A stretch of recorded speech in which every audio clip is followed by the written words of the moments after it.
কিছুদিন আগে নিজের ফেসবুক পেজে হ্যাপিলি ম্যারিড লিখে ভক্তদের চমকে দিয়েছিলেন আরিফিন শুভ। পরে জানা যায় সেটি তার ব্যক্তিগত জীবনের ঘোষণা নয়, একটি ফিল্মের নাম। এরপর থেকেই বাস্তব জীবনে কবে হ্যাপিলি ম্যারিড হবেন সেই কৌতূহল ছিল ভক্তদের। বিয়ের বিষয়টি নিয়ে এবার নিজের উপলব্ধির কথা জানালেন আরিফিন শুভ। বললেন জীবনসঙ্গী প্রয়োজন, তবে কবে কিভাবে সেই অধ্যায় শুরু হবে তা নিয়ে এখনই কোনো পরিকল্পনা নেই তার। সুস্থ জীবন, সুন্দর পৃথিবী। মায়ের মৃত্যুর পর নিজেকে অনেকটাই গুটিয়ে নিয়েছিলেন এই অভিনেতা, তবে সময়ের সঙ্গে সেই অবস্থান বদলেছে। এখন তার উপলব্ধি মানুষ আসলে একা থাকার জন্য তৈরি নয়। জন্ম, মৃত্যু, বিয়ে এটা নাকি বলা হয় যে ওপরওয়ালা থেকে হয়।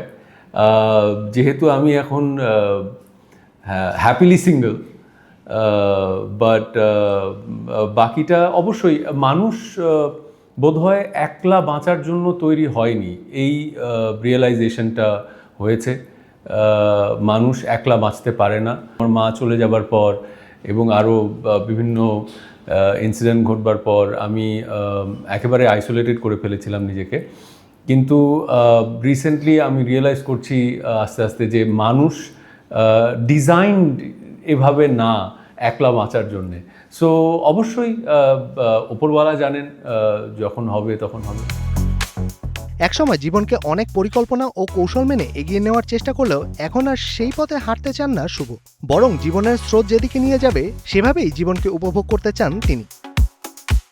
জীবনের অনেকটা সময় আসলে খুব প্ল্যান করে জীবনকে এগিয়ে নেওয়ার একটা চেষ্টা, সেটাকে ভুল বলবো না আমি। তখনকার এক একটা সময়ের এক একটা উপলব্ধি জীবনে।